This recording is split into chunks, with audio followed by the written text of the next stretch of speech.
Hi, I'm Kate Bowler. This is my friend Dustin Bannock, and we wanted to announce this month's pick for the Life Together Apart community, which is coincidentally, non-coincidentally, the namesake of this project, a book by Dietrich Bonhoeffer called Life Together. So we thought we would just introduce the book and why it would be fun to have this conversation as a community. So since Dustin actually wrote a huge amount of his dissertation on it, I thought I would just begin by asking him, Dustin, why is this the right book for right now? It was written 80 years ago. Why is it still relevant? Yeah. Well, Bonhoeffer talks about life together on the backdrop of broad social and cultural change. He talks about the church struggle, which means all sorts of different things. But for Bonhoeffer, it's this sense that the ground has shifted.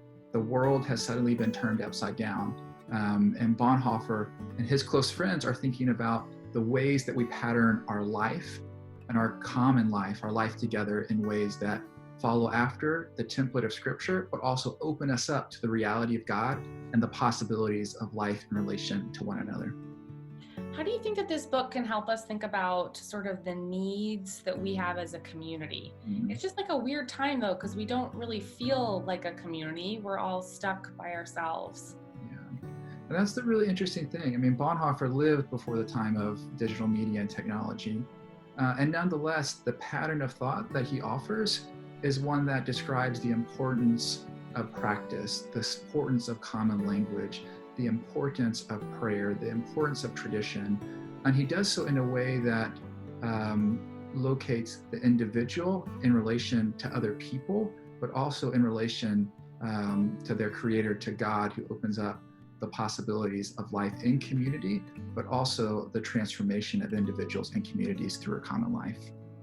So we've kind of never done this before in our book club. Normally I just announce a book club and then there's discussion questions, and then at the very end there's sort of the hope that we all read it. But this is like a deeper engagement. So what can people expect if they sign up to be part of this?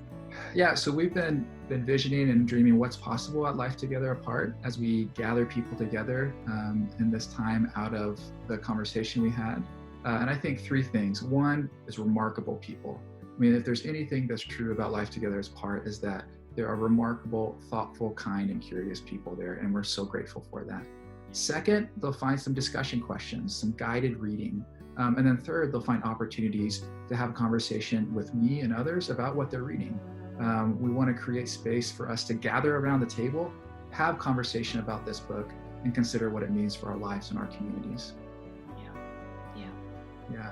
And then Kate, I'm curious for you, what is this book? What does Life Together mean for you as you think about the Everything Happens project, but also searching for connection and belonging in this period of time?